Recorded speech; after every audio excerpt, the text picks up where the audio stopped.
Welcome to Deleted Saves. On this episode, Aliens Dark Descent on PS5. At some point, dear listeners, you would think that humanity, as presented in modern science fiction, would learn not to overstep its bounds and stop trying to weaponize for profits everything they see. It never turns out well.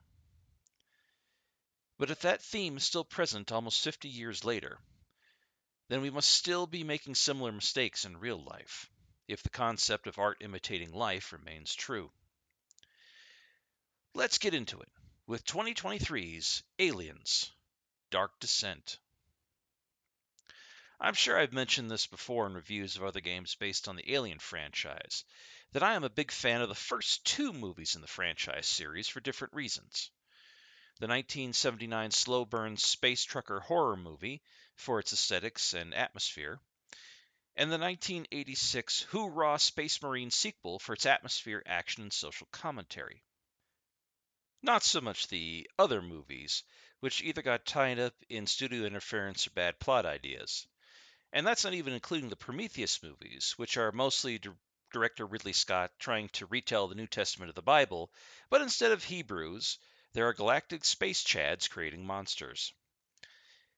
But all the games based on the license that have done very well are also based on the first two films, even if they did do their own thing, such as Alien Isolation.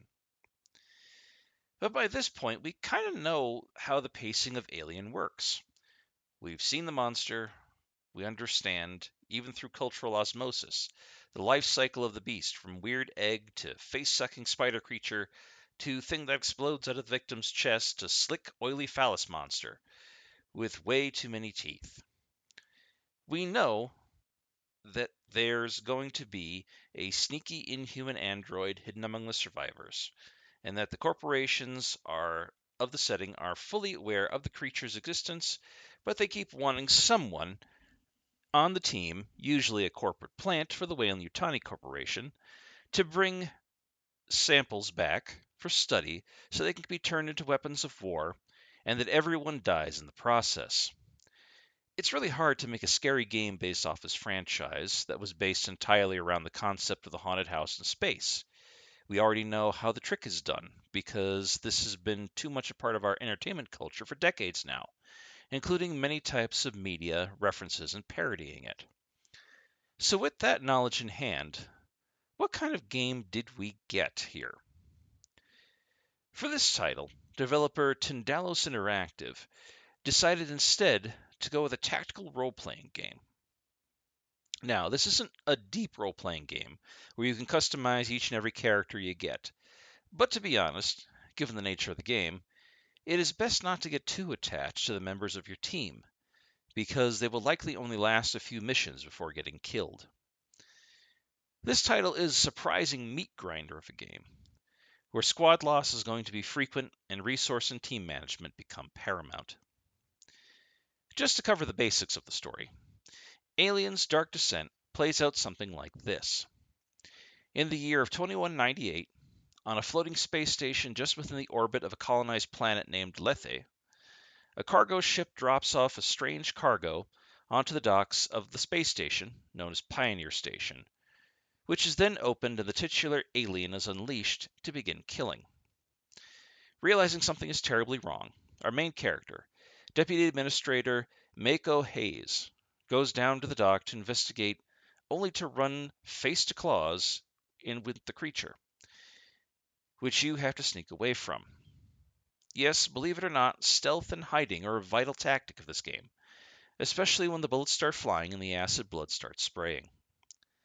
Once she gets away, she runs across the station to set off the orbital defense system, which would contain the aliens but also shoot down any ship trying to leave the planet.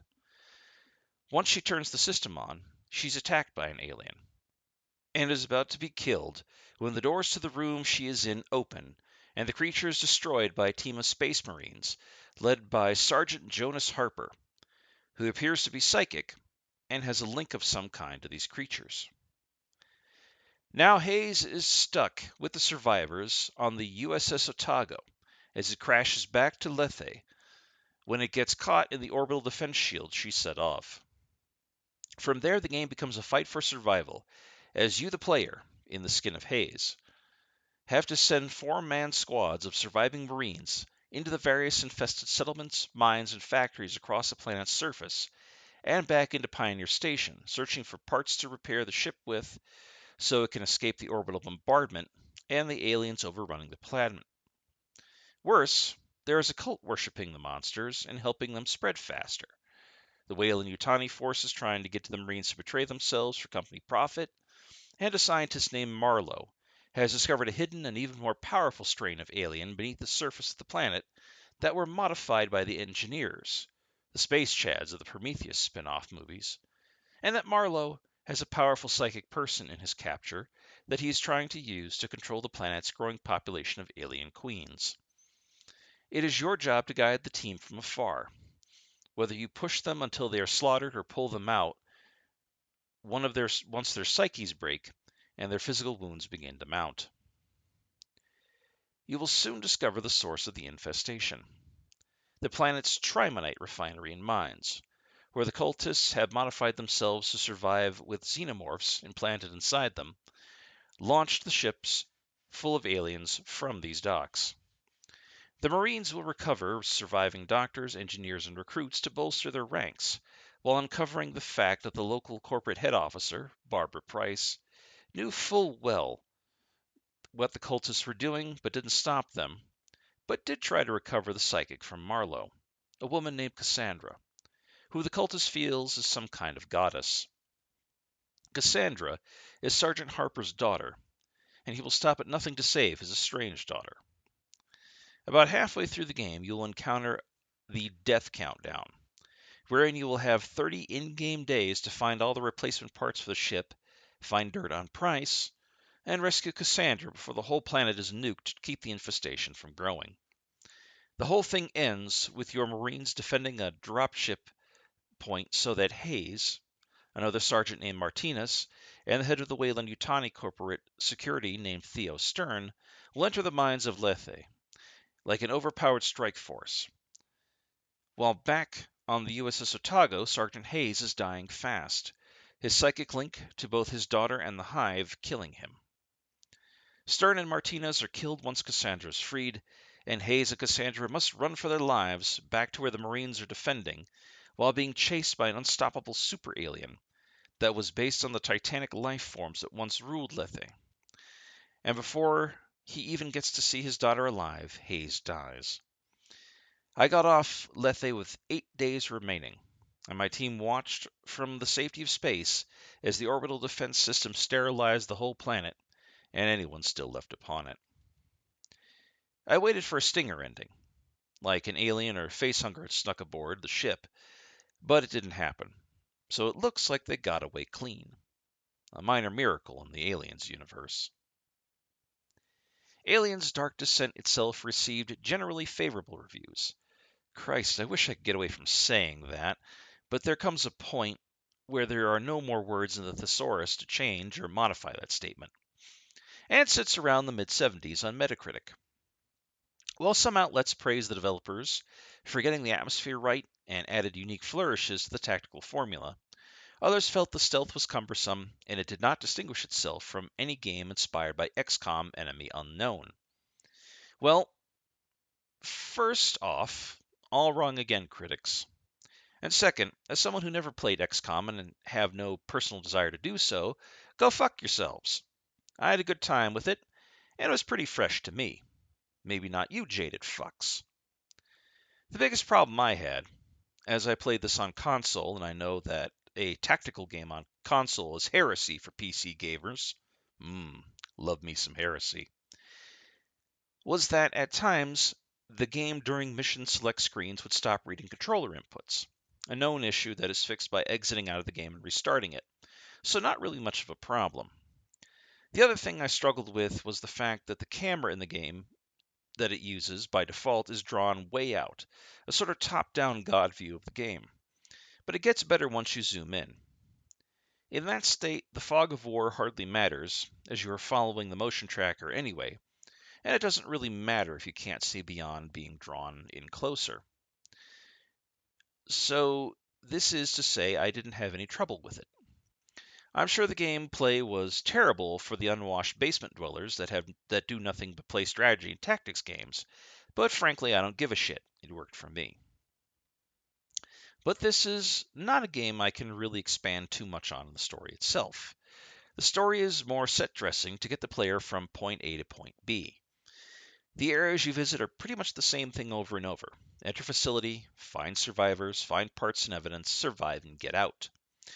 But along the way, your 4 and eventually 5-person squad will grow more panicked over time, watching their stress get to the point where they are becoming rebellious and unable to command well due to it.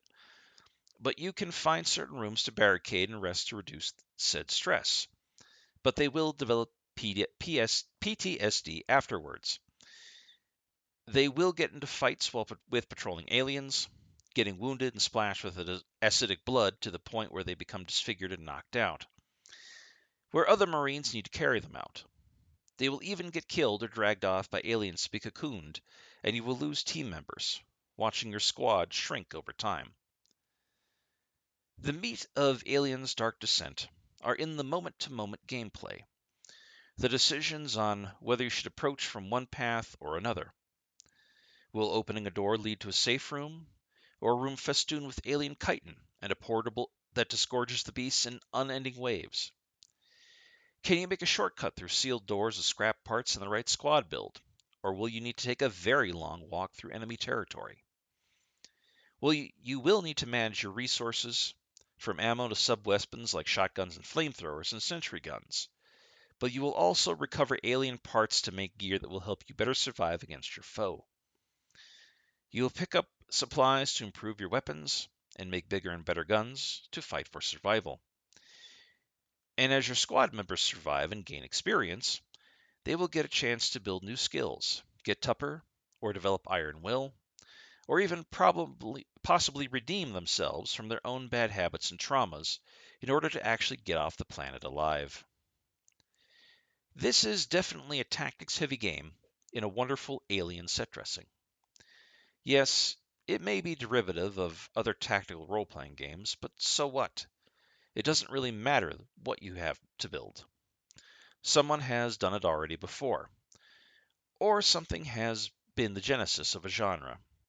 I've railed against derivative titles, abso-goddamn-lutely, and I will do so again. But the difference is I actually enjoyed my time with this. I'd maybe be more upset if I didn't enjoy my time. But I think that kind of puts the lie to the concept of a work being derivative of something else. Everything is derivative. It's more a matter of whether you liked it or not. Very minor frustrations aside, I never felt at any point like the visuals or setups were samey, or that I was doing the same thing over and over even though I technically was.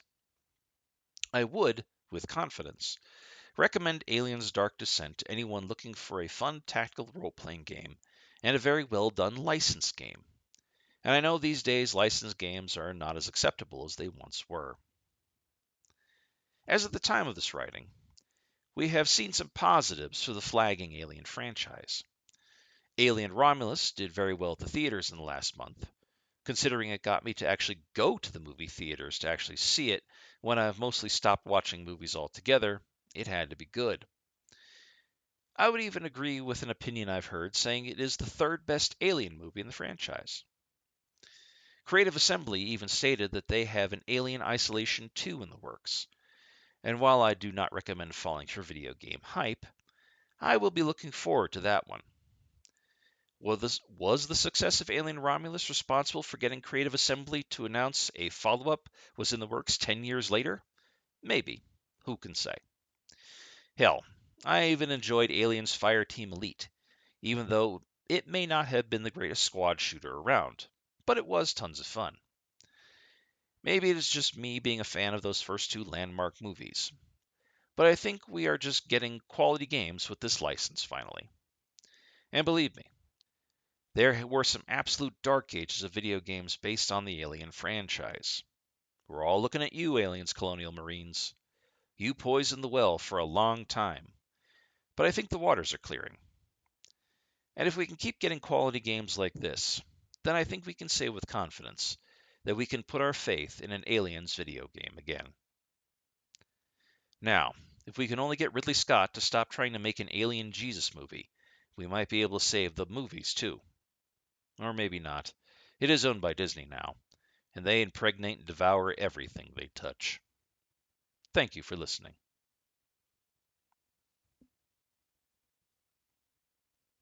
Deleted Saves would like to thank Brad, Keith Gasper, Orden Wells, and Mass Lama for being patrons of the show. If you would like to become a patron of the show, please go to patreon.com and check out Deleted Saves podcast. All donations go directly towards maintaining the show itself. Thank you.